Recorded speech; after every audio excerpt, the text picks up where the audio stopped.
My amplified unit. Salute. How you doing? Come on in. Welcome to the Amped Up Podcast, Thursday, August the 3rd, 2023. Smash that up on the way in. Help out the algo. Make sure BC knows you are amplified and ready for today's Amped Up Podcast. Because I assure you, we have a packed, stacked, and jacked show for you today. The last week for AEW, overshadowing their shows, has been that sign that said, book the women better. So Tony Khan on the 200th edition of Dynamite said, hold my headset. We're going to talk about what Tony Khan did last night during Dynamite. You want the women booked better. There's one big way you can do it from the jump. Even before the booking of individual characters and storylines, there's one big thing you can do. Tony Khan did something massive last night. We're going to talk about it. And new, because while he did that, something big came from it. A lot of the wrestling world in deep discussion if that was the right call or not. We'll talk about why some people feel it wasn't.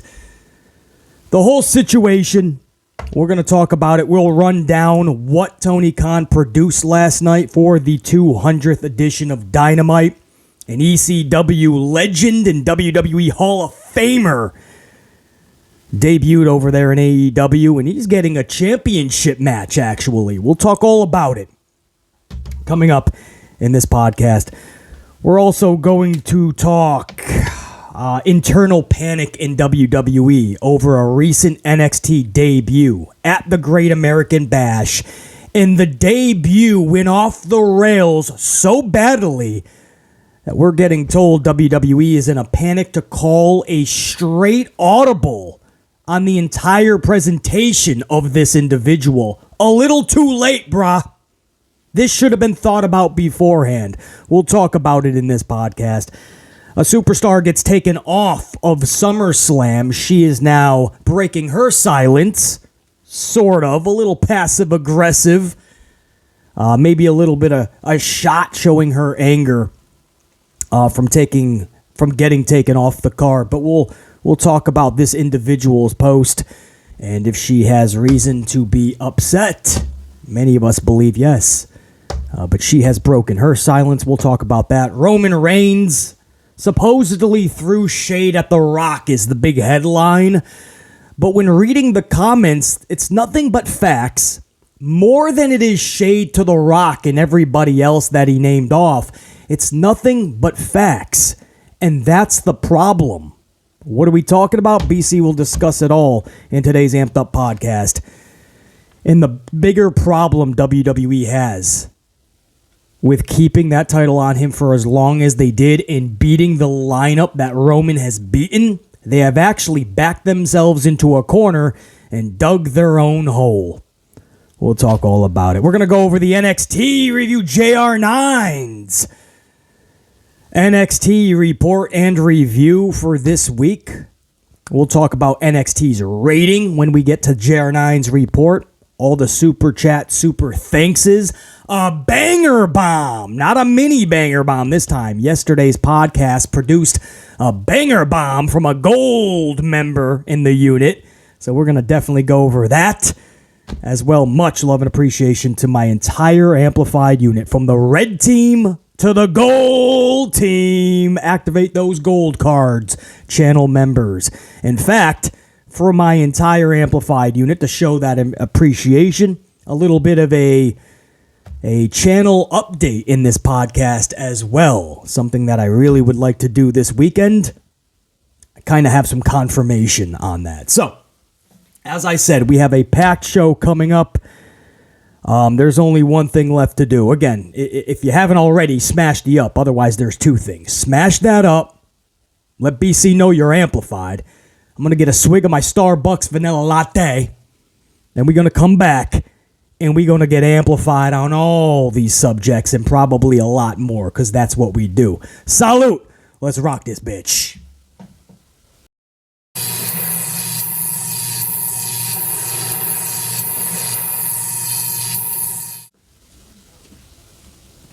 All right, so you got to give credit where it's due. And whether you like the dude or not, whether you like AEW or not, in this situation, you got to give props to the lead guy, Tony Khan.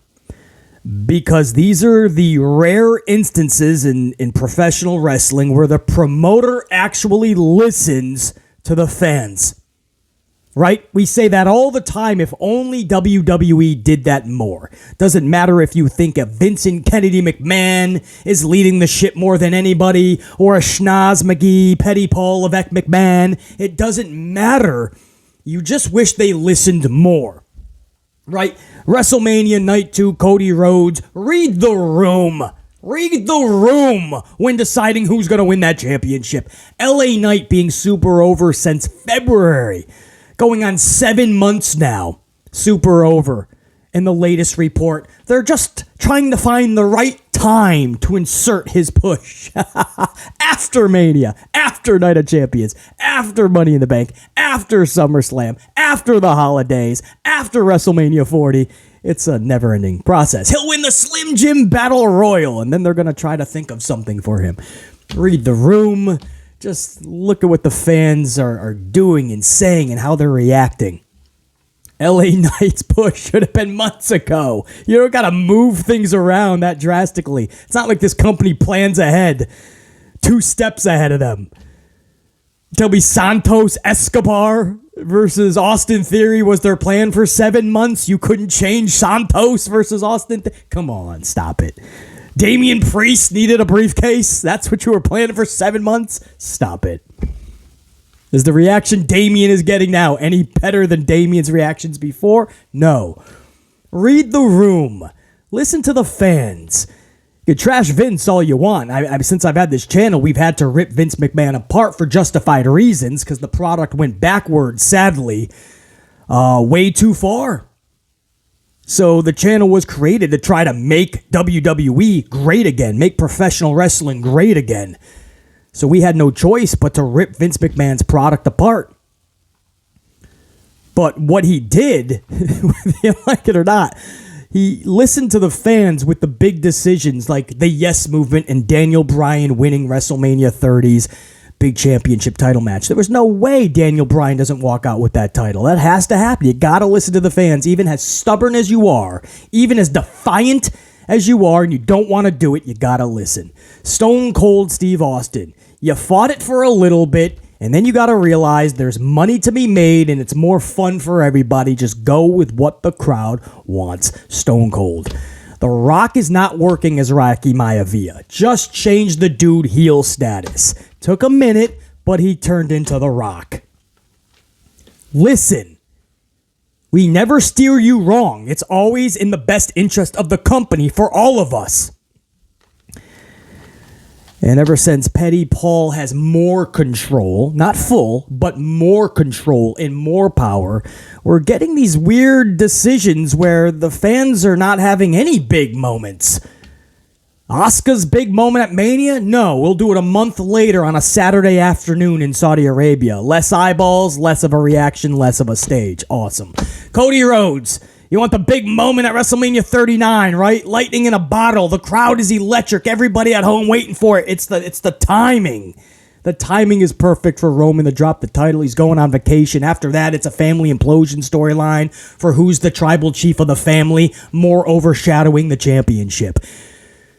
Cody's going into a Brock feud. It has to be for the title. No, you know what we'll do? We'll keep it on Roman, and we'll wait another whole year and hope that we have the same energy at WrestleMania 40.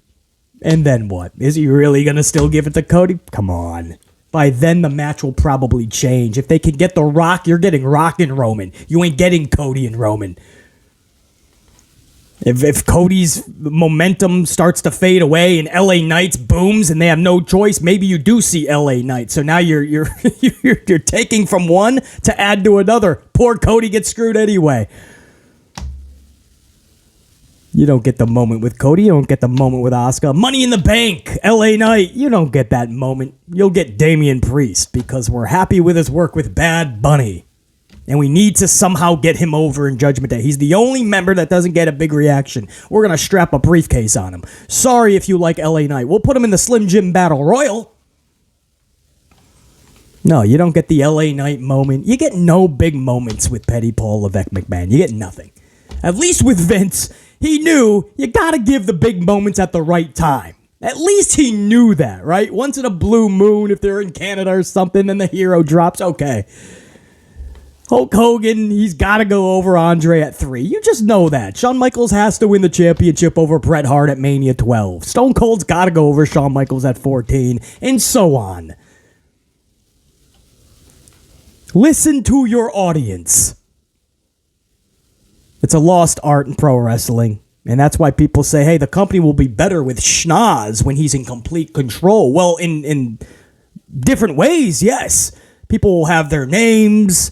He'll longer matches, shorter pay-per-view cards. You're not getting black and gold back if that's what you're hoping for. This is a different beast. He's an older man and he doesn't have the same energy. He'll tell you that. He doesn't even know how to book the 3 hours of Raw. He's admitted that. And NXT Black and Gold worked because you guys know, like a broken record. I say this all the time, and they covered it in the Cody doc perfectly. Everything I said was covered in the Cody doc. Dusty Rhodes is NXT. That was Dusty Rhodes's. And who was footing the bill? Vincent Kennedy McMahon. Paul Levesque never put a dime into NXT. Paul Levesque never ran NXT. It was Dusty Rhodes. Those were called Dusty's kids. He worked with them. Promos, character, everything. Dusty Rhodes with the bright minds like Steven Regal and so many others. And Paul got to fly in on the WWE jet and be Papa H. He got to just iron out everything that Dusty already had laid out for him, right? He got to iron it all out, and he got to take all the credit for a few good years of Black and Gold.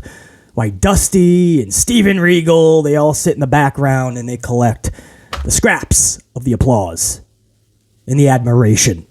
Meanwhile, Vince is footing the bill the whole time, and even during Black and Gold, they were not making a profit, and Vince is still forking over money so that Paul Levesque can play superhero booker and adhere to the IWC's pleasures. It'll be better in some parts, and then you're going to get Petty Paul at his finest. We go over it all the time, and how many times he's had to take out the golden shovel for the Booker T's, the Stings, the Cody Rhodeses, the LA Knights, the John Morrisons, the Jeff Hardys, the Phil CM Punk Brookses. He cannot stand all of those fucking names for different reasons. Sting, because he was the guy in WCW, and he was just terrorizing. Booker T for many reasons. None of them justified. Cody Rhodes, obviously, for many reasons. He never wanted him to even be close to Dusty Rhodes. The sledgehammer to the throne in AEW, insult to injury, salt to the wound.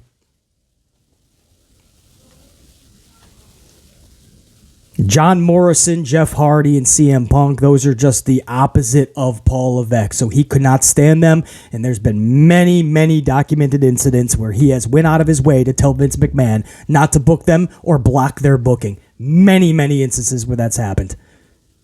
CM Punk, Morrison, Hardy, and many others. So if you think that your favorites are just going to finally get pushes or the right people, oh no. Petty Paul will make sure it is denied. And if you think you're going to get those big special moments, oh no, Petty Paul will not want to give them to you. His timing is off. His booking is far from immaculate, not even close. His creativity is subpar at best. Vince Russo will tell you that. But he's good at gabbing to his kids, right? He always wanted to be in the role of other people. Paul Levesque is always the guy that wants to be the guy, right? So he tries to emulate it. He always wanted to be Vince McMahon, so he always hung around Vince and had his schnoz right up Vince's ass. Always. He always clung to power. WCW, he tried to cling as much as possible to William Regal. Tried Ric Flair and Sting. They were having none of it.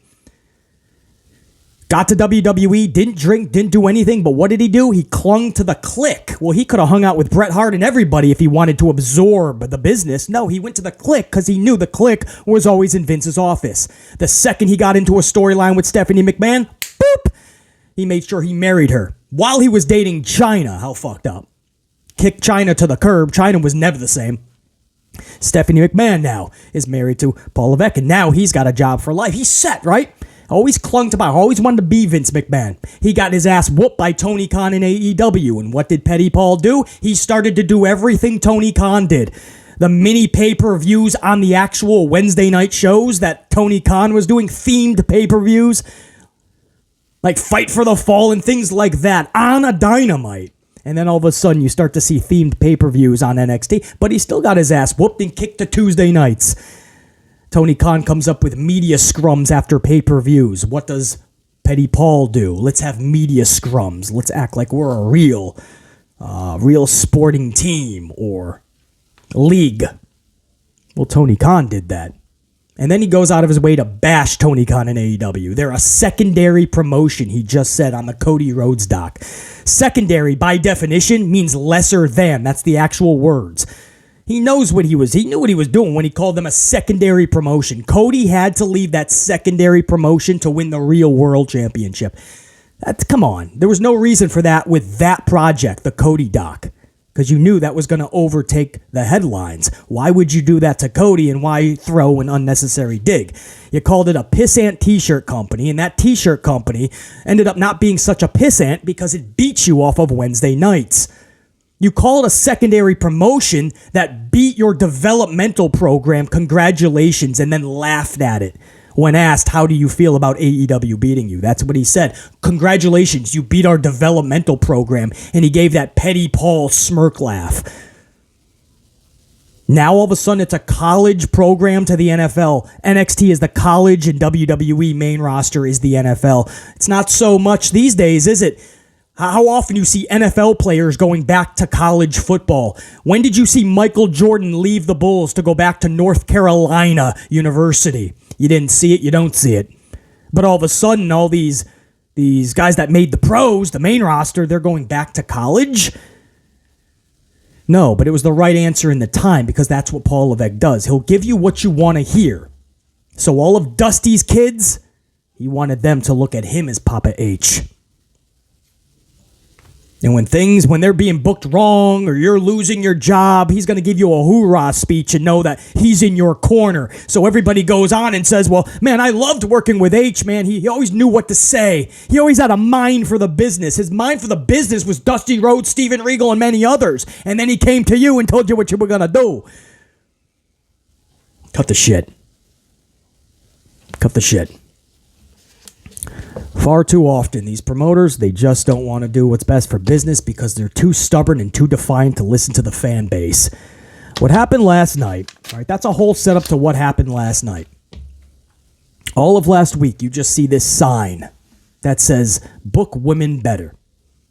Okay, so now Tony Khan's in the hot seat. And unfairly, by the way, because the whole wrestling world, especially in the States, women's wrestling doesn't connect like you would think it would. And it's got, every roster is immaculate. Impact, AEW, WWE, NXT, every roster is packed. There's no way you can screw it up, you would think. And yet, it doesn't connect. And so every Dynamite that goes by, you kind of tuck the ladies into the spot right before the main event, right? Or you give them that one segment because it's a vicious cycle. None of it connects, so the rating is going to be sour. The rating is going to go backwards. The rating will not be good. So then that tells Tony Khan, shit, I want a good rating. I can't put too many of these matches or too many women's segments on the show. So then they're not getting the shine. And when you're not getting the shine, you're not even giving yourself a chance to expose yourself to a bigger audience and be better. So it's a vicious cycle. Tony's not getting the ratings when he does put you out there, so he's keeping you in that spot and just hoping that the damage is limited. And by doing that, they're not getting the justified booking. But when Tony tries to do that, the rating isn't there. So he knows he can pop a better rating by putting something else in a second women's segment. Hopefully that makes sense. It's a vicious cycle. I've seen it in WWE, and Tony Khan is just unfortunately the latest victim of it. And what you got to do is you just got to go and take the gamble. You got to take the gamble. And what happened last night is Tony Khan listened. All the hoopla about book women better. What do you think the booking of the characters or the storylines have been better this past week and last night? That's the eye of the beholder. But what he did last night is he put the ladies in the main event of the 200th edition of Dynamite. Salute, Tony Storm, Shida. Former AEW Women's Champion, by the way, Shida. And Shida ended up winning that match and becoming the new two-time AEW Women's Champion. I've always been high on Shida. You guys know that. I feel that during a time, because that was around that Plandem time, during that time, she literally put the women's division on her back. And if it weren't for lack of creative booking, she would have went much further with that title reign. But she did everything that was asked of her from Tony Khan and that company, and she did it like an absolute warrior, like an absolute champion. I was so happy with how Shida conducted herself and how her title reign went. I just wish, obviously, like most of you guys, there was more creativity put into it. Not the case. But, man, if you see that sign last week and you see all the buzz that overtook the headline was more than anything that happened on Dynamite. It was all about, wow, that sign made it on TV and Tony Khan might have an issue on his hands. No. He said, you know what? Take the main event. Take the main event. We may take a hit in the rating. And if we're going to do this, let's go big. Jamie Hayter's on the sideline. The Outcast storyline, unfortunately, has fallen to the wayside. It's not as meaningful. It's not as special. Let's really reset this. Some people say, oh, it's the answer to Asuka holding the title. Well, what's the answer? Asuka's holding the title, and that's literally it. She's holding it. I can hold a cup of coffee if there's no substance in it. And do I really have a coffee? Latte's getting cold, by the way, so I got to down it. But do I really have... No, I don't. I got a cup. I got no coffee. She has a championship, Asuka. She doesn't have a title reign. She doesn't. Once again, she's just playing second fiddle to Charlie Flair. It's what she always does. I bring it up all the time. The Raw Women's Championship reign that she had, she was holding the hand of Lana, and then when Charlie Flair came back, Lana got kicked to the curb, and she held the hand of Charlie Flair in a tag team so that Charlie would not get booed. This is a true story. It happened a few years ago. So Charlie wouldn't get booed. She came back, and Asuka, the Raw Women's Champion at the time, had to hold her hand. And then eventually Charlie got the title anyway. You're seeing the same thing. I don't know if there's a way Charlie walks out of SummerSlam without that title, or maybe Io cashes in after she gets her 15th reign. Who knows? But you can't tell me anything special Asuka has done since she's won that title a month, 2 months ago, whichever it was. They didn't even give her the big moment at WrestleMania. No. We're going to celebrate an occasion for Belair, and then we'll give it to you on a Saturday afternoon. They probably didn't even think they were going to give it to her. Probably heard the backlash after Mania, and they had nothing else. They had Io lose to Bianca Belair, and then gave Io a briefcase, which made no sense. Good job, Paul Levesque. Great job. Let's have her lose against a champion in a championship match, and then we'll give her a briefcase for a possible championship match down the line. Asuka, we'll have her lose at WrestleMania, and then we'll give it to her a month later on a much lesser scale. And where's the rain been? You don't have a moment. You don't. She goes out there every show with her flowered button-up shirt, and she sprays some mist. Sometimes she gets a shot in, sometimes she gets beat up, and she gets to the outside and runs away. You got nothing. This was never about Asuka. It never was for this company. Transition. Just get it over to where it needs to be in this company's eyes, Charlie Flair. So what's the answer to Asuka's title reign by giving it to Shida? No, in fact, they could now correct the wrongs from Shida's first title reign and actually give her a reign. Let's really make it special. Let's do something epic with Shida. She's good.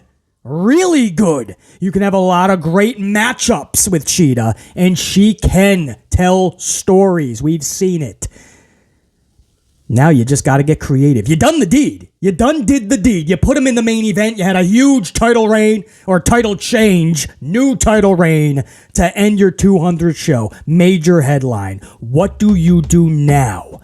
What happens next is just as big as giving her the title. Is it meaningful? Is it creative? Are you doing this reign due justice?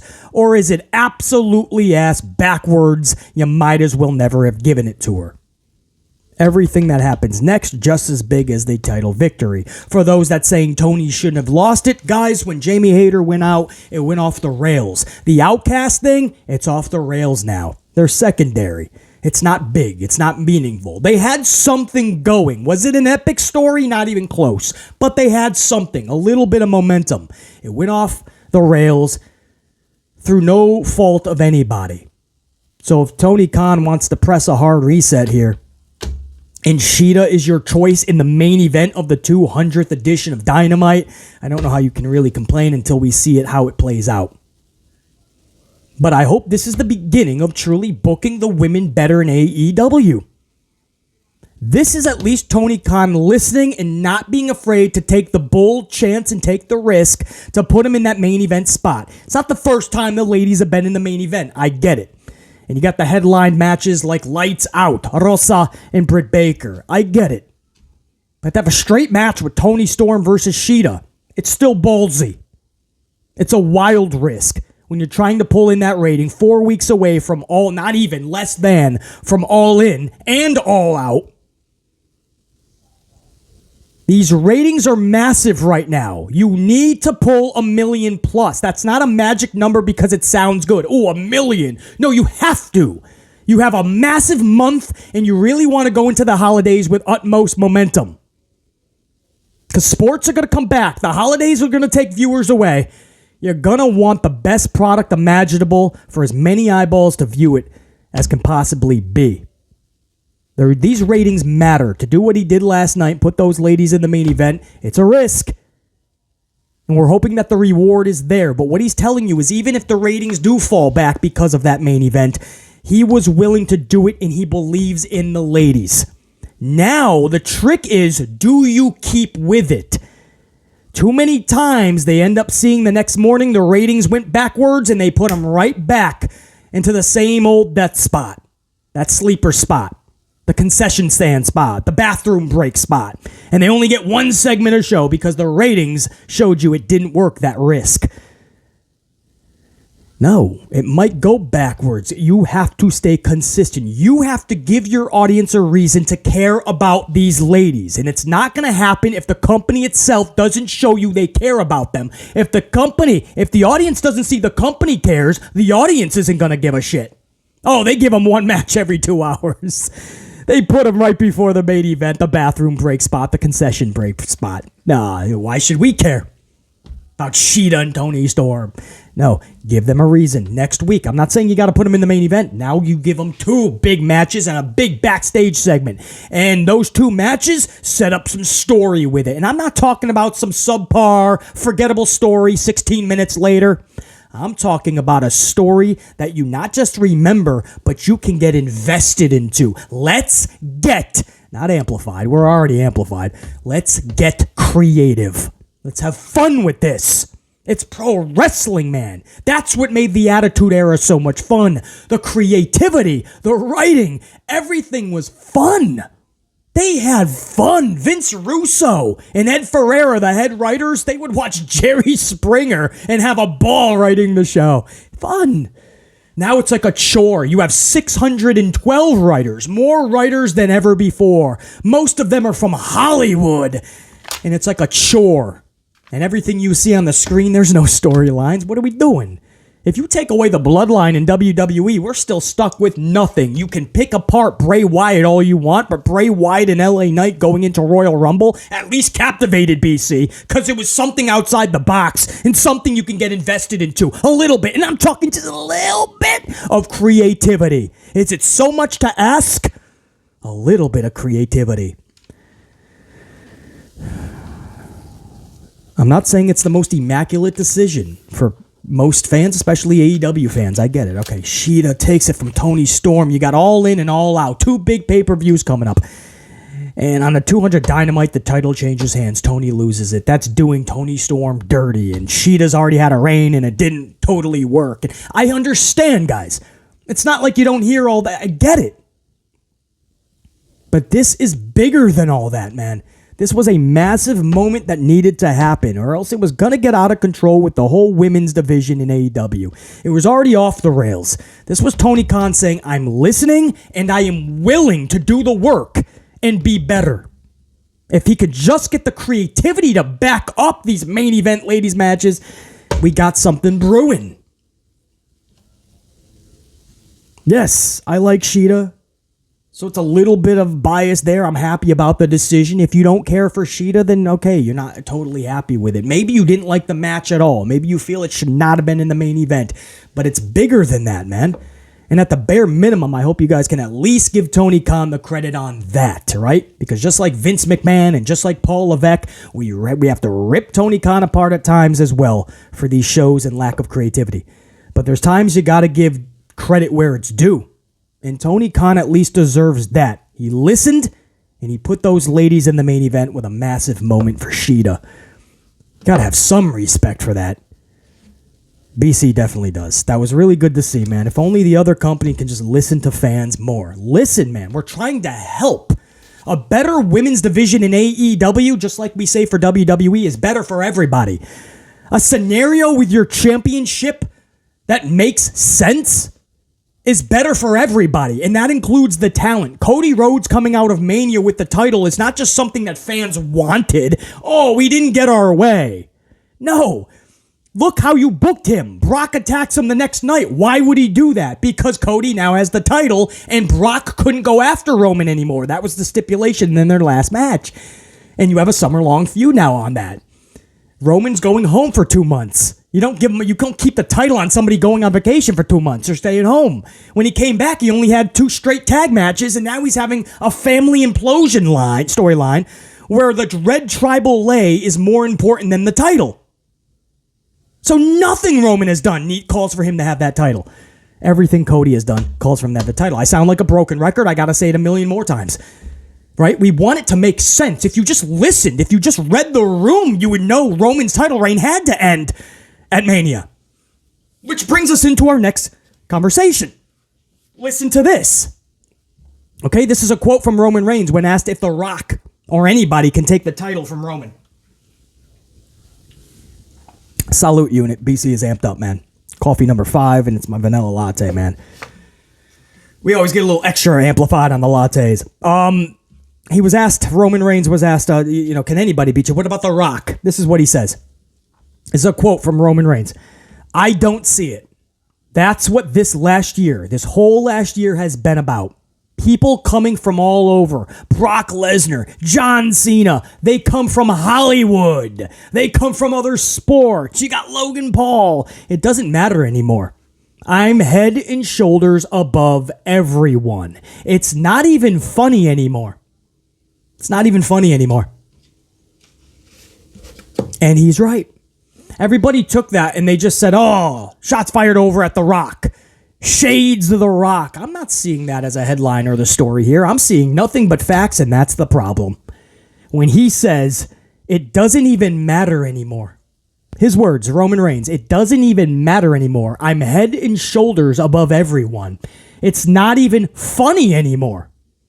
It doesn't matter anymore, and it's not even funny anymore. He's right. He's right. Who beats Roman Reigns for that championship? Who? Who's possibly beating Roman Reigns when Jonathan Cena couldn't do it? Jason Uso couldn't do it. We'll run it back. We'll try it again. Sami Zayn in Montreal, as over as Sami was in Montreal, couldn't do it. Cody Rhodes at WrestleMania, when he needed to lose the title. Cody had to get it. WrestleMania, finishing the story. He didn't get it. No, there's more story to tell sometime down the line when we circle back. Nope, Cody Rhodes at Mania didn't do it. Sami Zayn in Montreal didn't do it. Jonathan Cena didn't do it. Big E didn't do it while he was champ. Cesaro. Brock Lesnar several times. Not a Logan Paul, not a Kevin Owens, nobody. So who? You dug the hole so deep when you didn't need to do it.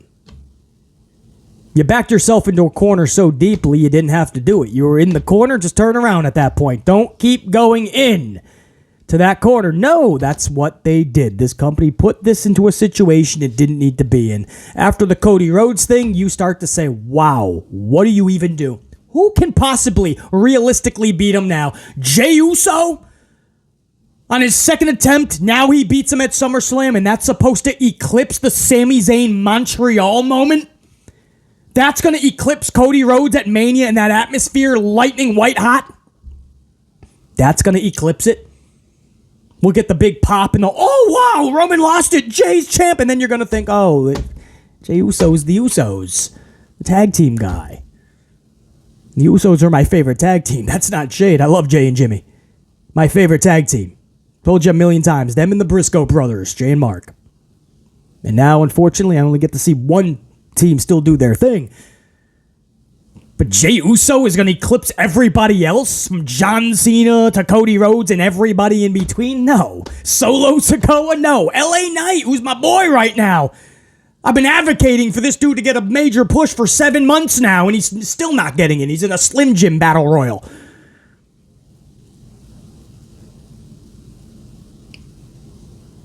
Not even LA Knight right now would make sense. We'll see where that goes.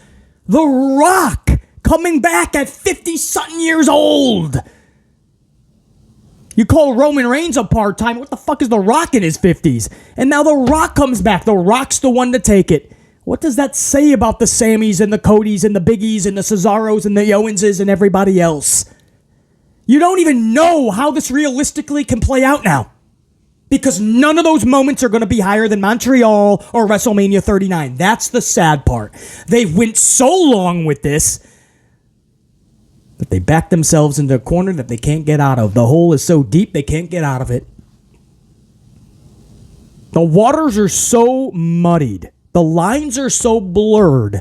They can't get out of this situation now. No moment that happens is going to be bigger than the moments that already should have been. And I don't know if The Rock can even do that. It would be electric. But The Rock winning the title from all of this, beating everybody that Roman beat, and The Rock gets it from him at Mania 40. What does that say for everybody that lost to Roman? That 50-some-odd-year-old, and I want to see the match. That's a dream match for BC. Does a title need to be on the line? No.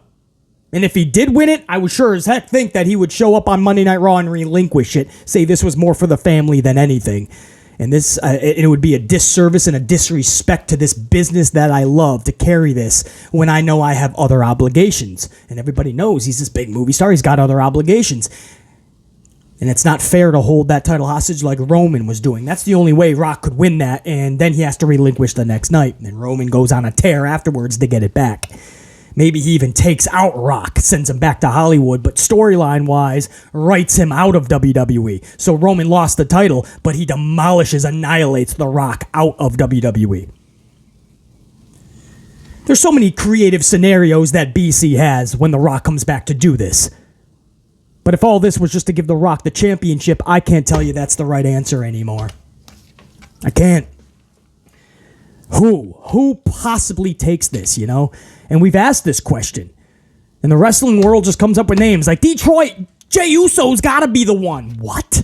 Jey Uso's the big moment? We Montreal, WrestleMania, John Cena, everybody was Jey Uso. Solo Sikoa? Come on, we're not even thinking clearly here. None of this is epic. The Usos already pinning Roman Reigns. That was stupid. 3-year title reign. The whole point is the moment he gets pinned, how big of a moment that's going to be. Now you took half the equation out. We've already seen him get pinned. Now it's just about the title being off of his shoulder.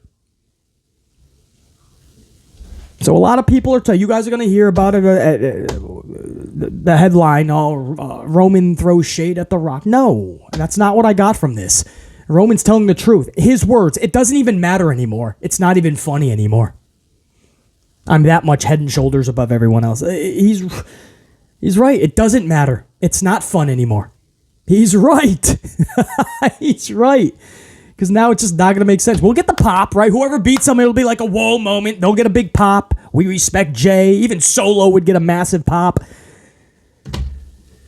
But he's right. It doesn't even matter anymore. It mattered most Montreal. It mattered most WrestleMania. And now we're just starting to lesser the moments, the days, each day that goes by with him as champion.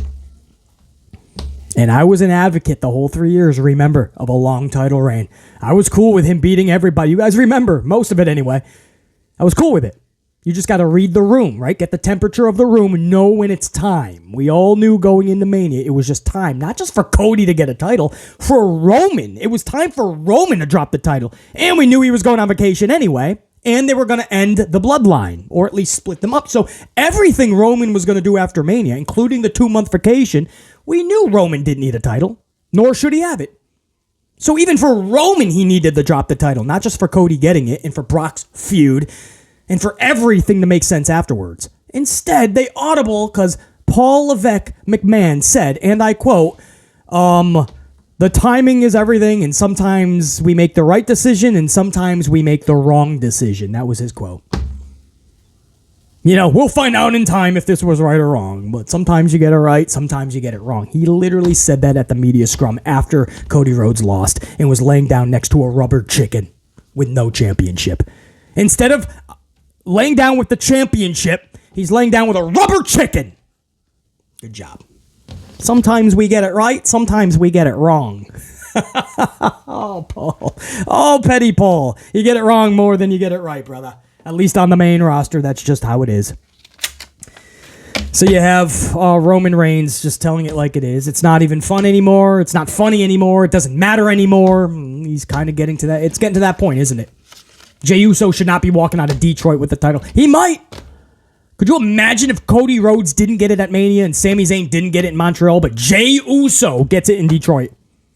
You don't need that for this bloodline storyline. You don't need Roman's 3-year reign to end with his cousin Jay. You don't.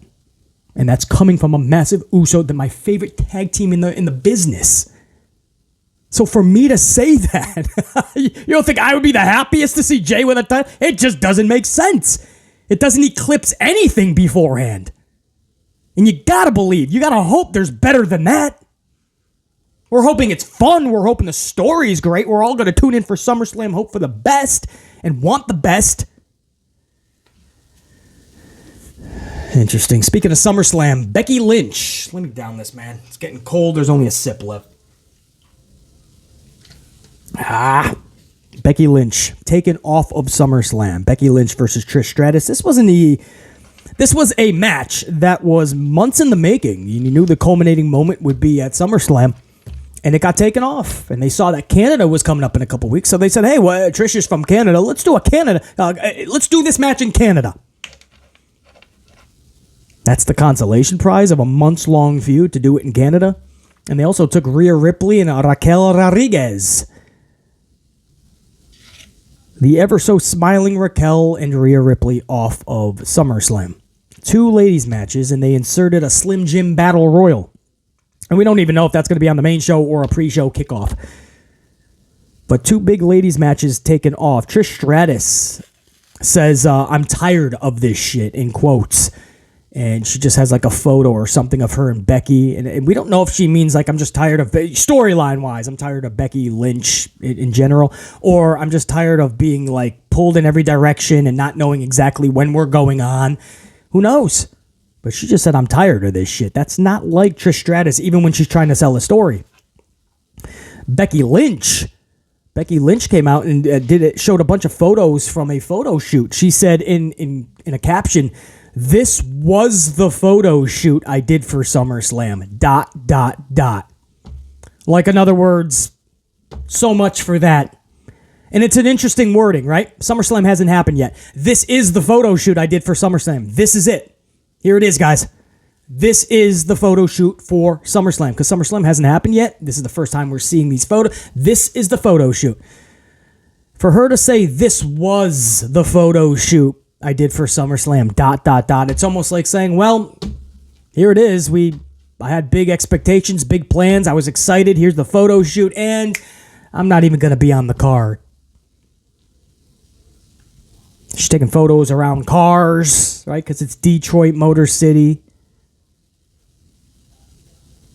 So she's got all these sports cars. She's doing all these photos. This was the photo shoot I did for SummerSlam, ... A little passive aggressive there. You got to believe. I sense there's a little like, well, this is the best. This is all you're going to get from me in SummerSlam.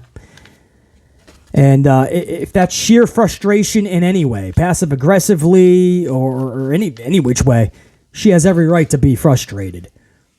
She went out of her. The cool thing about Becky Lynch, and this is coming from somebody who's not a big Becky Lynch fan, so this is sincere as can be. The respect I have for her is because we heard she actually said, hey, keep me out of the title picture for now. That's fine. Not that she doesn't want the title or doesn't want to be a part of it, but sometimes the performer has to know when being in the title picture all the time or being a champion all the time is a detriment to your career. If Charlie Flair just did that more, it'd work wonders for how she's recepted by the majority of the crowd. The reason Charlie Flair, after 8 years on the main roster, still has no connection with the majority of the crowd is because she's just in the same picture all the time. And everybody gets overshadowed and everybody gets stomped on in the process. Whether it's her call, VKM, HHH, it doesn't matter. Nobody can truly get by if she's clogging the highway. It's a four-lane highway. And Charlie Flair is blocking it all. She's going up it's like NASCAR, going up the track, going to left lane. Then she's going to the two middle lanes and the right lane. If somebody's trying to come up on the right, here comes Asuka on the right lane. Nope, she's going to block that. Oh, here comes Io on the far left lane. She's going to block that. She's blocking the highway. And nobody can get by.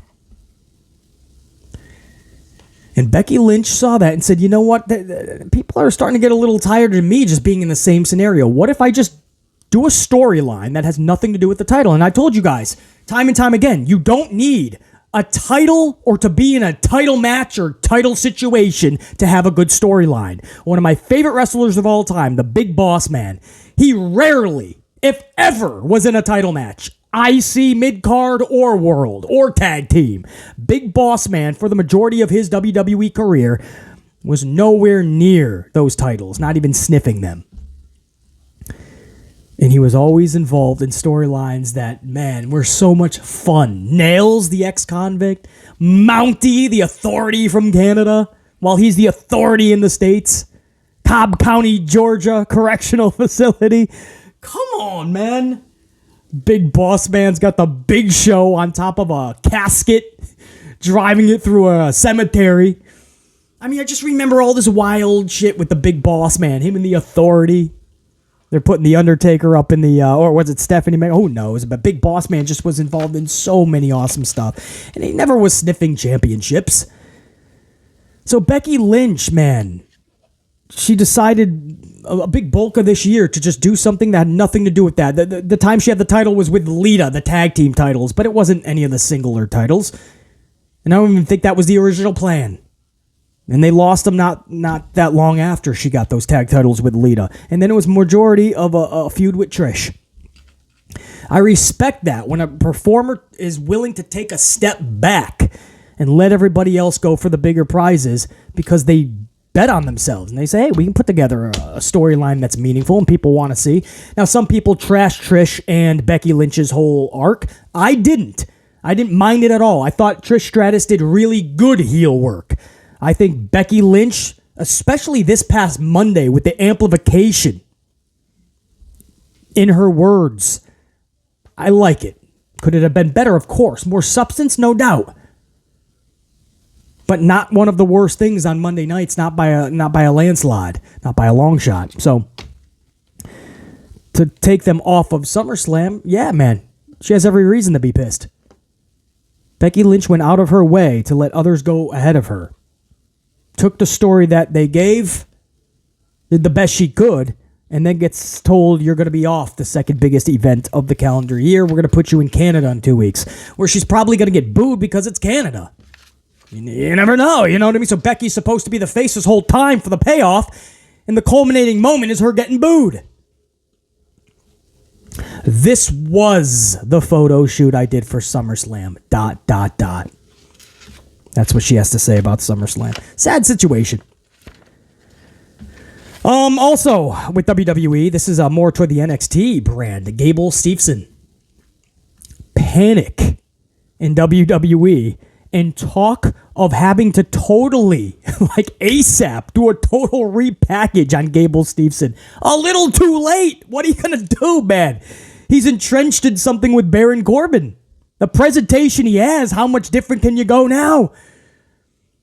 If you guys don't know what we're talking about, NXT Great American Bash, they had Gable Steveson debut, and they had him go out there in this red singlet and the gold medals from his Olympics. Absolute.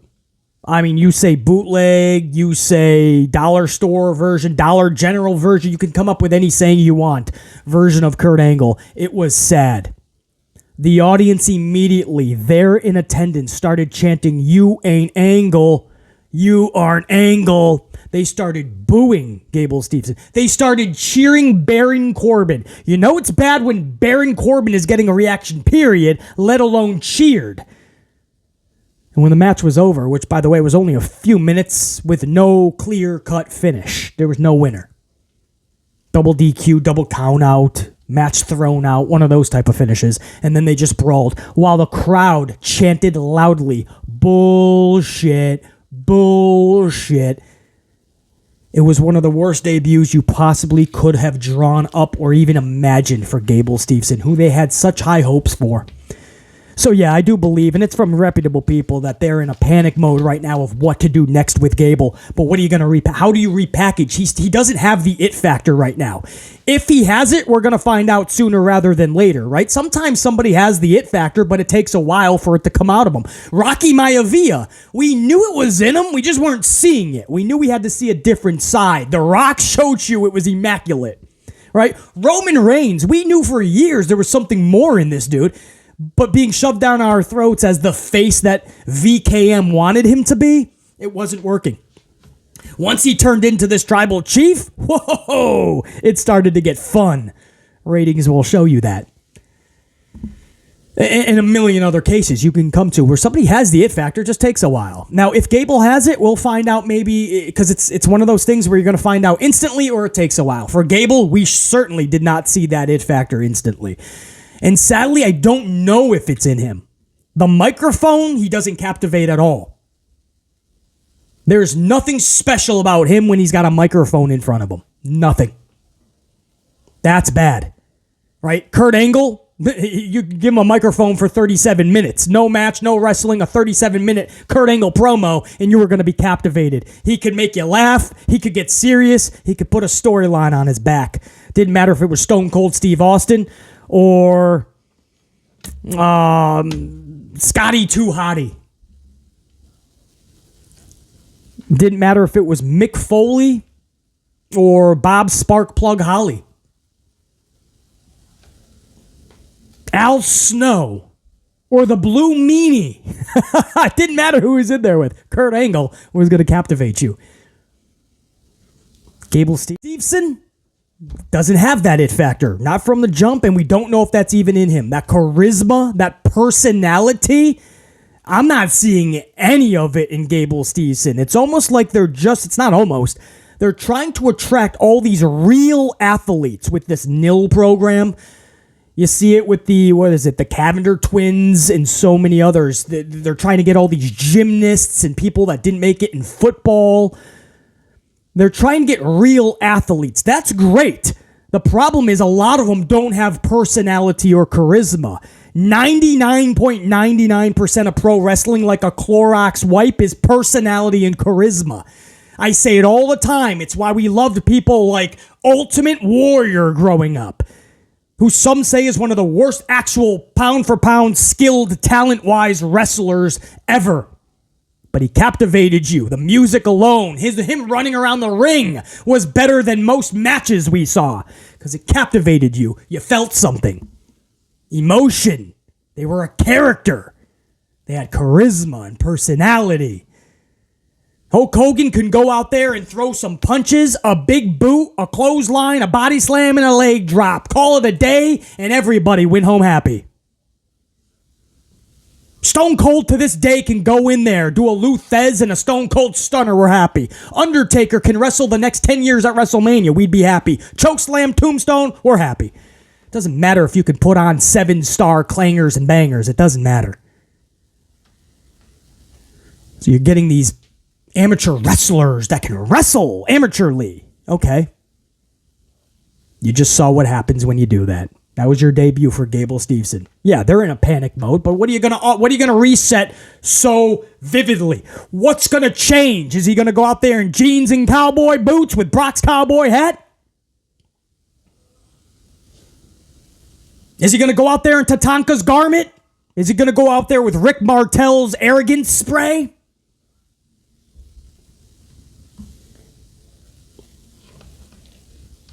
Is he going out there with Big Boss Man's nightstick? Now he's a corrections guard. What is he? What are you going to reset Gable Steveson? Is he going to be a funky character, or is he going to be like an everyman, right? And you're just going to try to portray him as somebody that everybody can identify with, right? He's a working man. What are you going to do? You didn't think about this. You had over a year to think about this. And the presentation you gave us was a knockoff Kurt Angle in a 4.5-minute match with Baron Corbin that doesn't even have a finish. And you're shocked that the crowd revolted against it. Nobody has 4.5 minutes to see Gable Steveson.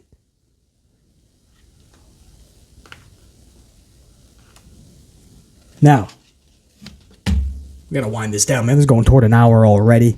I want to just run down a few things that Tony Khan had on Dynamite last night. Do I have I have no latte left. Awesome. I gotta regroup on some coffee, guys. Tony Khan last night, if you guys did miss it, main event, he put Sheeta and Tony Storm. How cool is that? Sheeta becomes new champion. Some people are against that decision, but to put them in the main event and have such a big moment like that, it's ballsy because it's right before 2 pay-per-views. That's what I don't like about it. I understand that criticism.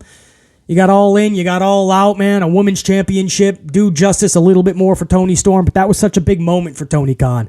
And there's been this momentum, man, that Tony Khan's rocking with. Collision got 700+ thousand viewership. It could have easily been sitting at 500,000 right now. But it went back a little bit more up to 700. Now they have to compete against SummerSlam Saturday. It's probably going to drop significantly. But that's pretty damn good. If Dynamite can pull at least 950 from last night, okay, decent. Get back to that 950, just sniff a million, man. And hopefully you can do that as you get closer to All In and All Out. And you have these 2 big pay-per-views. You're celebrating your 200th edition of Dynamite last night. You just re-signed 4 major names, all of the elite. Hangman Adam Page, Kenny Omega, the Young Bucks, Matt and Nick Jackson. We went through it all in yesterday's podcast. I went through all their statements after they signed their contracts. So if you guys missed it, BC covered it all, including what each elite member said after they signed their contract. Moments later, they all gave statements. BC read them all in yesterday's podcast. So they signed those 4 names. We're hearing all of the Dark Order. So another whole faction re-signed. That's not as big, obviously. But he's trying to secure people. So it's a big time for Tony Khan. And last night for the 200th edition of Dynamite, Rob Van Dam came back. ECW legend, WWE Hall of Famer, Ron Van Dam, his brother, Ron and Rob. Rob Van Dam came back, uniting with the Jerry Lynn, of course, their relationship over in ECW. And he gets his title shot, FTW Championship, face-to-face. Jungle Boy Jack Perry, heel, which a lot of people still are weary of. They still need to see more, or maybe people have seen enough. A lot of people not buying Jack Perry as a heel. Some things worked right from the jump, man. Other things, maybe you shouldn't have done it. But Rob Van Dam getting an automatic title shot. The bigger story here is that he came with Pantera's Walk. Tony Khan paid for the rights of Walk for Rob Van Dam, bro. Bringing you way back to ECW. Pretty massive there. Daddy Magic Menard calls a mandatory JAS meeting. This might not put the ball into the court. The decision might not be Chris Jericho with this whole Don Callis shit. Daddy Magic is calling this meeting. And you have Danny Garcia with this new gimmick he's got, getting a little bit over. Sammy Guevara I've always been high on, even when people were totally turning on him. So you had that tag match, but it really was about Daddy Magic calling this mandatory meeting. What do they have in store for JAS next is the storyline there. Trent Beretta defeated Penta and Moxley. And the big thing here is people are really starting to revolt against Moxley. How crazy is that? This dude put the company on his back several times, especially during the pandemic when CM Punk walked out or was injured or had the media scrum, all brawl out. The whole thing with Punk, they relied on Mox, and Mox was right there, even postponed his vacation for AEW to be there for Tony Khan. The dude goes all out, no pun intended, every single match. Whether it's thumbtacks, head thrown into a cage, you name it. But what happened is people are saying, dude, it's too much. Never thought you'd see in 2023 a crowd start to turn against you because it's too much. You're doing it too often. He's bleeding every match, and people are saying, calm down with that. You're actually ruining it in times when people actually need to bleed for justified reasons, like the finish of a match or the culminating moment in a match. The thumbtacks, the cages, the anything goes matches, the brawls, it's too much. Much for the audience, I guess, man, and they just aren't going along with Mox. That's what we've been seeing, and last night, man, it was ever so right, just like right there, like, Mox has to be careful. He's giving everything for AEW, and they're saying, hey, actually a bit too much, buddy. But he got defeated anyway. A big victory for Trent Beretta. MJF with another amazing promo. The difference with this one is it's got just a straight-up face. Yeah, still a scumbag, but I'm ready to be your scumbag, he says. MJF, man, tells a big personal story about how he was just confidence and just trust issues and just everything that made him kind of like a dirtbag, and just it didn't allow him to really mature and be anything else. I'm paraphrasing his whole promo, but it was very crowd in attendance, captivated. People at home seem to have loved it. It's MJF. The guy's got that it factor we always talk about. Face, heel, whichever style of promo, he's going to sell you on it. And they set up MJF versus Adam Cole. All in. There's your main event. Adam Cole, we were all concerned over his booking. He just does. He's like a shell of what he was in NXT. His booking is not even a fraction of what it was in NXT. And here he is, if not one of the main events in front of 70,000 plus in Wembley. That's huge. The Elite, hours after signing their new contracts, they're all in action. Kenny Omega there, Young Bucks. And they're beating Jay Lethal, Jeff Jarrett, and Singh. Sucks to see Jay Lethal just being... Jay Lethal is so good. Microphone, in-ring, put storylines on his back. He's never, since his debut, gotten the time of day yet. But he is so good, man. ROH Tag Infusion, Vikingo and Commander took on Aussie Open. So that was the show. And again, Shida and Tony got the main event spot. So nothing that blew the audience away from what I gauged. Nothing over the top for BC. But you had the man, Rob Van Dam with Walk. Shida is winning the title in the main event. Elite all there, man. Hours after signing those contracts. It was just a really cool visual to see that. MJF turning the volume up even more on the mic. He had a lot of good stuff. I mean, Tony Khan's got some momentum right now. What he does next with it matters so much. Going into All In. 70,000 Man, we said 50,000. If they can get 40 to 50,000, that's success. Don't turn back. Keep going just in case it was a mistake. You got the 40 to 50 in Wembley. That's not bad as a secondary promotion that Petty Paul calls it. But to hear that they eclipsed 50 and got 60,000 tickets. What? And then you hear 70,000. Huge, man. Huge. On the NXT side of things, and what we'll do... Hold on, before I go over that, too. I can't start another story that's going to last too long because we're already going over an hour, and I kind of want to let you guys go about your Thursday. But what we'll do...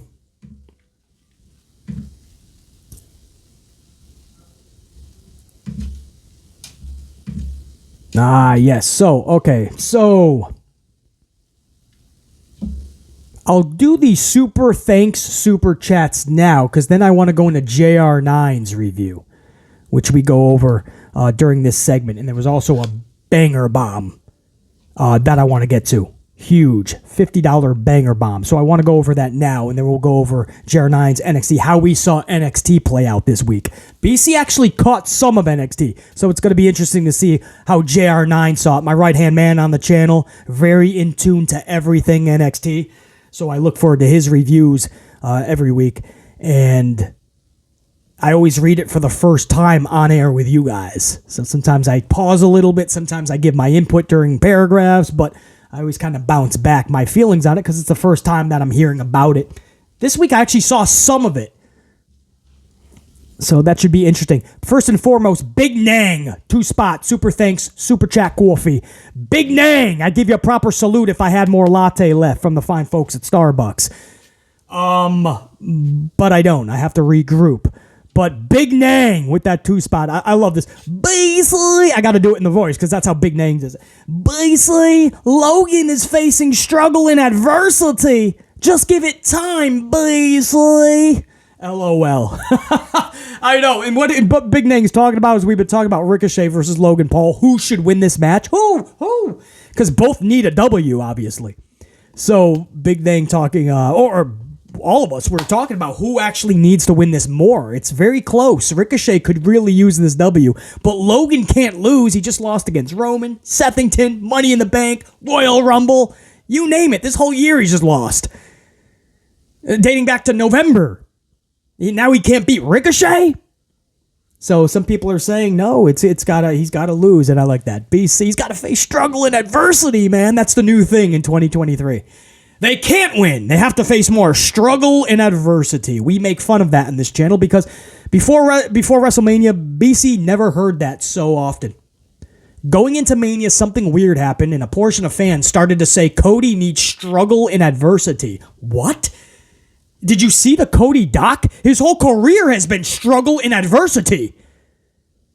From being Stardust and wanting out of that character and out of the company and having to stay in it.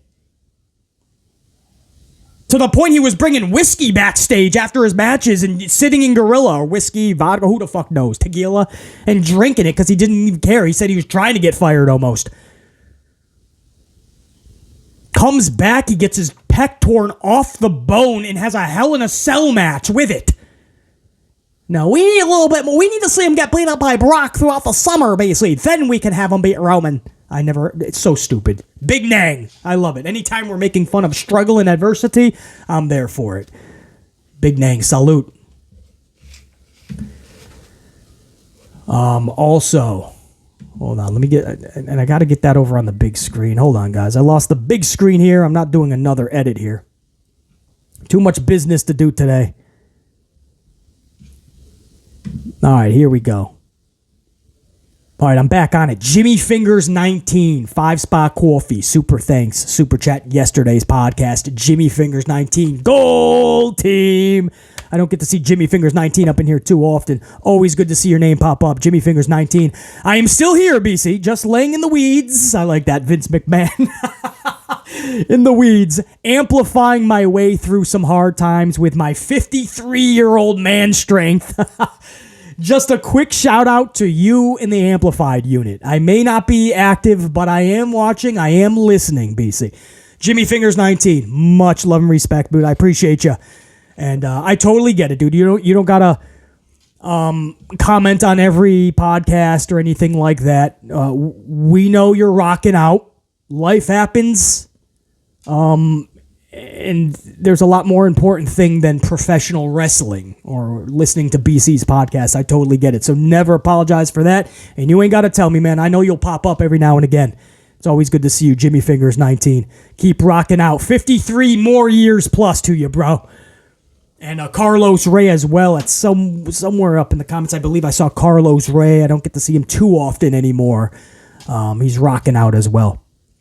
What up, Carlos Ray? Somewhere I know I saw Carlos Ray. Also, I want to give a big shout out to a banger bomb. Now, there was a mini banger bomb recently by Angel Alega. Gold team member, by the way. Channel member. Gold status. That gold card activated, shining brighter than any other gold card recently with that mini banger bomb. So this time, Angel says with a $50 banger bomb, super thanks, super chat, says, thanks, BC. Last time was a mini bomb. This time, it's a bomb. BC, as always, love your streams. Hopefully one day the old senile beep Vince gets locked up and they toss away the keys. Can't say some stuff because of the tube. So we gotta censor some words. The tube doesn't like some stuff. But as far as that goes, man, I don't know. Vince McMahon seems like he can get away with just about anything.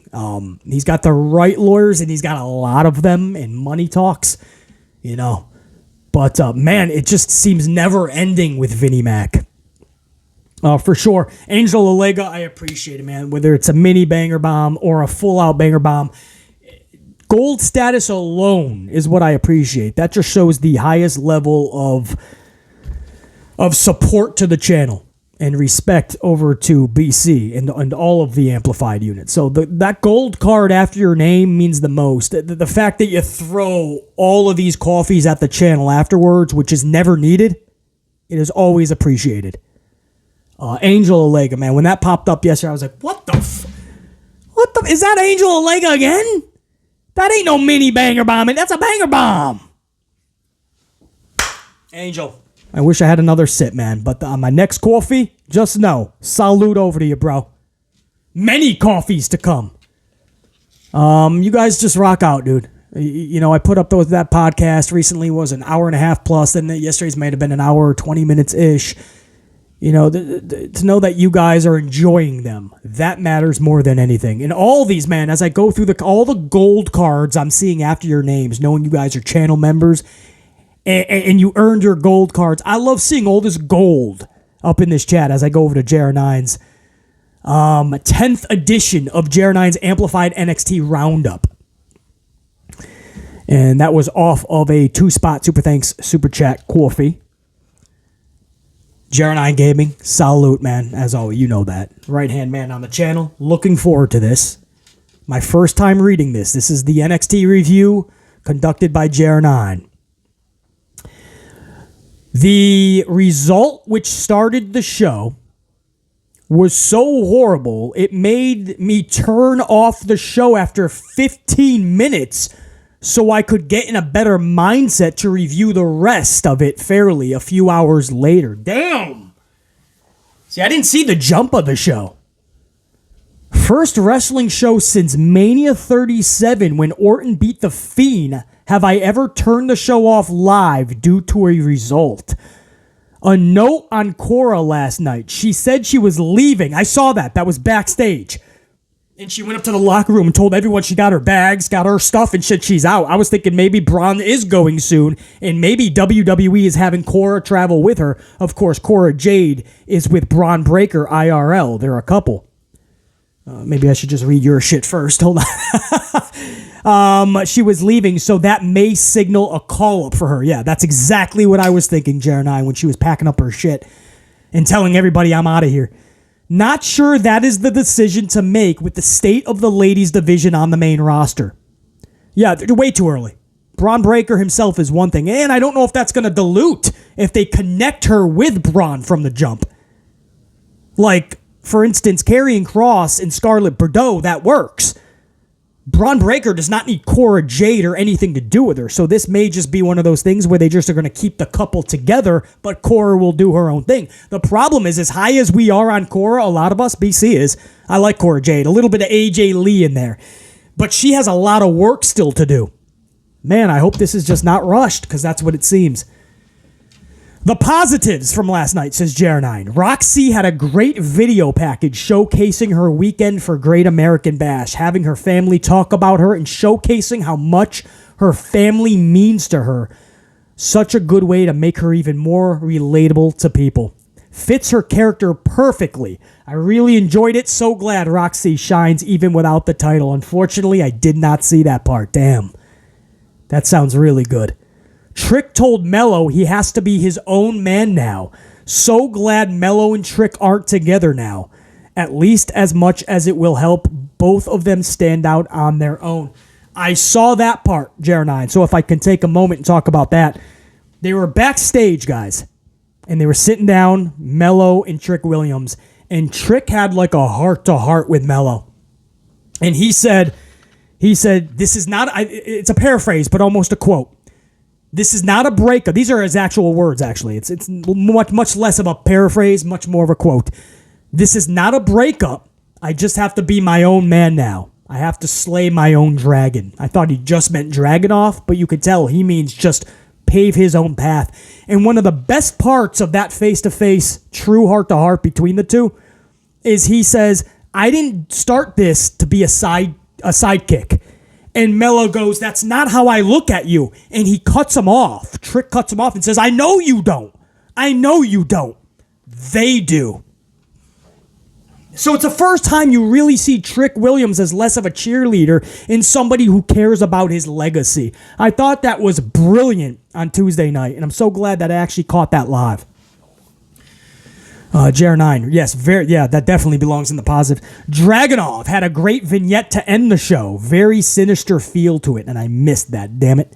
Dragunov said he won't stop hurting Trick until he is terminated. A fantastic cliffhanger due to how chilling the warning was. Really makes you want to see just how brutal the beating will be. Well, that's what they're setting up. You have to save face for Dragunov. He just lost against Mello. That still doesn't sit well with a lot of us because Dragunov is a dude you believe nobody can beat, not even Brock Lesnar. And Mello beat him. No shade to Mello. So yeah, it can't just be a victory over Trick. And Trick telling Mello he's got to do this. It brings you like Rocky, right? You guys remember Rocky 4 when Stallone was taking on the big Russian. And Apollo Creed wanted to show that he still has it, right? He's not just the sidekick to Rocky. So Apollo goes up against the big Russian.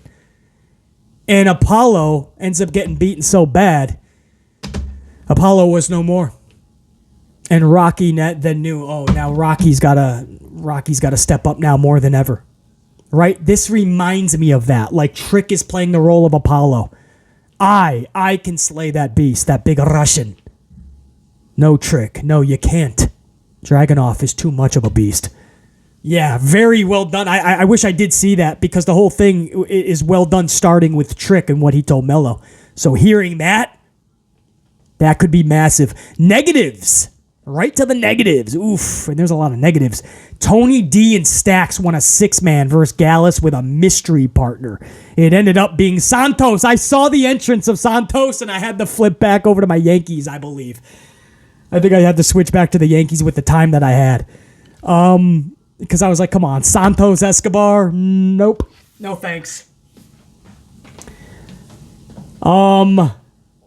So the mystery partner ended up being Santos. I saw that. This didn't work for me as, yeah, Santos has a connection to Tony from last year, but he literally lost a loser leaves match to Tony, which ended his NXT run. Good point, bro. Doesn't even make sense. So he shouldn't have been allowed to compete in NXT due to that rule. Just inconsistent writing. Wesley lost teaming with Mello versus Dar and Mensa. Third pinfall loss in a row for Wes, and they have heavily teased him facing Mello for the NXT title soon. Yeah, that's bad. I did see a backstage segment with Mello and Wes, and that was the best Wes was in words with anybody else. Wes was very pissed off that he's on a losing streak, and Mello tried to calm him down. I did like that, JR9. That was the most amplified I've actually seen Wes Lee. Where are we with that? It's awful booking for Wes, which also hurts the believability of the NXT title program as well. Like, you lose the mid-card title and 3 matches, but you are in contention for the world title. It just isn't believable or logical. Yet that I totally agree. When it doesn't make sense, you're already off the rails before you get started. Nobody wants to turn to the second page. But again, if they can make you invested with a good story, that'll latch people onto it. If you can amplify Wes Lee to the point of making people care, maybe they can salvage it. Plus, Mello losing a tag match, even if he wasn't pinned, is stupid as well. Coming out of the Dragunov match, he shouldn't be losing any match, even if it's a tag. Completely agree. I said that about Damian Priest on Monday night. Who was it, man? Sami Zayn and Sethington Rollins, I believe. They took on Dominic Mysterio and Damian. And Damian is a Money in the Bank briefcase winner, and he's just getting beat by the world champion. It lessens the value if he ever cashes in on a Sethington. We already saw the dude pin you. I said that about Io. Belair already pinned Io, and then Io goes and wins a briefcase.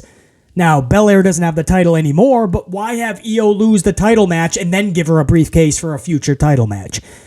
I can't stand when champions lose, period, whether they're taking the pinfall or not. You still have the L next to you. If you look at their win-loss column, it'll still say loss, whether you ate a pin or not.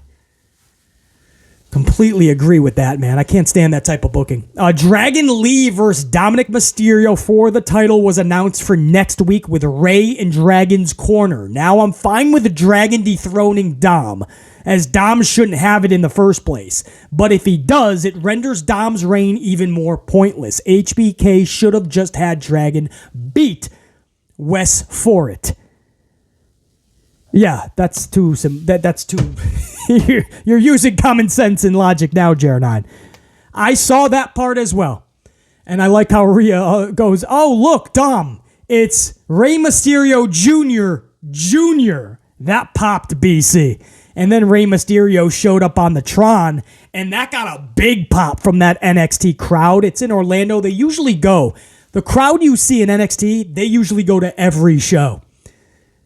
It's just an Orlando-based crowd. So when they get to see fresh faces like that, man, that pop for Ray was pretty damn good. But yeah, a lot of illogical loopholes in there. Not loopholes, potholes in that whole logic. Now, lastly, the part of the show that annoyed me so much, I turned it off live 15 minutes in. JC versus... Oh, bro, I saw the finish. JR9, I saw the finish, bro.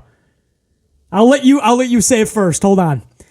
The part that had me turning the show off 15 minutes in, JC versus Valkyria, which was well wrestled, but with awful booking for the result. HBK gave JC a jobber entrance. I didn't see that because I didn't see the beginning. As she appeared on commentary saying she will end Lyra instead of the entrance, then had her attack Val before the match only to have her lose. 5th match in a row lost. In 6 minutes simplistically, to a spin kick and splash, identical finish to the match a month ago, just with an added splash. JR9, I saw that live, and the last several minutes of the match, it was an exhibition for Valkyria. JC was getting her ass whooped the last couple of minutes and then just lost. And I couldn't help but think, oh, JR9, that's your girl. She got some TV time, and she just was a jobber in the match. And the commentary, Vic, much less Booker, but Vic was pumping up how big things are in store for Valkyria. What does that mean for the lady who rolled out of the ring in defeat? So she's off camera. Bro, I was like, uh-oh, that was the final nail in that coffin, JR9. They obviously don't see anything in her. They tried with the Weapons Cage match. There were several things where the ratings weren't where they thought they should be, I guess. which is no fault through JC's or not, shouldn't sit on her shoulders alone. But they must have saw that and said, you know what, we're going a different direction.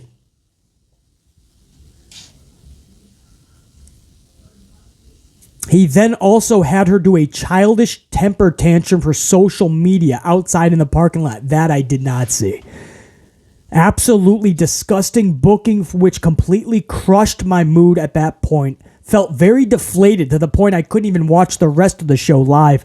Just fed up seeing JC treated like trash from barely being on TV for the past 2 months. Mostly 20-second segments or nothing at all. Then anytime she wrestles, she just loses while not being protected in the slightest way. No, not at all. That was a straight... From what I saw the last couple of minutes in that match, she was a straight-up jobber. This was a Valkyria exhibition match in the final couple of minutes. Also, not having a single pay-per-view match with Gigi during their story was a complete disrespect. Not forgetting HBK having a heel Rhea mocking her. Also a heel for weeks for no apparent reason, as Rhea wasn't even involved with this Lyra match after being in the story. The entire Val thing did nothing but damage JC, which feels almost intentionally planned out that way from HBK. From what I'm gathering, it is intentional. That's their way to write her off now. You might get a little something here and there, but it's showing you they're not high on her. When a heel's temper tantrum shouting its BS is justified, you know the booking has been a complete disaster. Lyra is decent, but her push should not be at the expense of a significantly better talent. Last night was the last straw for me with JC's booking. It makes the turn on Gigi completely pointless since they never capitalized on it at all. Bro, it's done. If you had high expectations for Toxic Attraction after Mandy Rose and it was going well for a while with Gigi and JC, it's done from what I'm seeing. You know much more. You follow NXT more vividly. But everything I've seen and everything that you've said over the weeks, JC is no longer in their windshield. They're not driving toward JC and the best is yet to come. It's the rear view mirror, and it's just almost like it's a chore to put her on TV. But this was all about Val last night. She delivers her best with everything she is given. Last night was no different as she wrestled very well with fantastic facial expressions and mannerism. But when the company isn't behind you, there's nothing you can do to save it. Just look at LA Knight. Can't stand HBK at all as a result of this BS. JC deserves better. 3 months, May 2nd, without a victory is disgraceful. So overall, it was awful. NXT is an absolute shell of what it once was, and HBK is failing miserably, especially on weekly TV. And it is a real shame as NXT was great just a few months ago. And JR9, great review, bro. Great insight, and I appreciate it very much. I'll end it on this note, the NXT review and the podcast. I don't see end in sight because their rating, they just pulled 713K, I believe. 713, up from the 702, 703-ish from last week. So they went up a few percentages. Consistent now in the 700s when they were in the 500s. So the main roster talent, whether you want to see Dana Brooke on the show, or Dominic, or Rhea Ripley, or Ali, or Baron Corbin,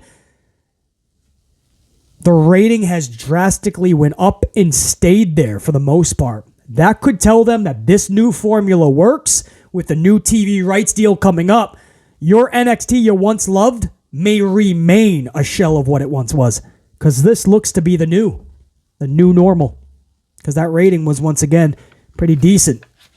And now they're going back up with where NXT was. NXT was back in the 800s last week. Well, now they're in the 700s. This NXT brand, they could be rivaling Dynamite soon. Much love and respect, guys. What a podcast this was, man. Well over an hour, clearly. What is it, more toward an hour and a half? Who knows? A lot of topics, a lot of great discussion. Whether you guys agreed or disagreed, loved it, didn't like it. If you heard every moment because it was captivating conversation, it was at least entertaining with some knowledge put into it, then I thank you big time. To my entire Amplified unit, red team to the gold team. Channel announcement, I do. I'm 99.99% sure that I can pull this off. A live stream this Saturday night for SummerSlam. The good, the bad, and the ugly review. I want to do it. I wanted to do it. It looks like I'm going to be able to do it. I moved some stuff around, and hopefully I can be live for that event.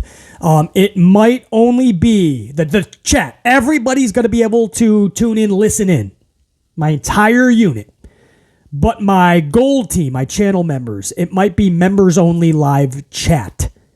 So the actual chat and going to you guys for questions or things like that, that might be for channel members only because I haven't been able to do one in a couple of weeks. And I always want to at least have one big members only chat for my gold team once a month at least. So this might be it at SummerSlam. So that's it. Little channel announcement as well. All right. Until next time. And there will be a next time. Top Guy, I'm out. BC saying check you. Pooh!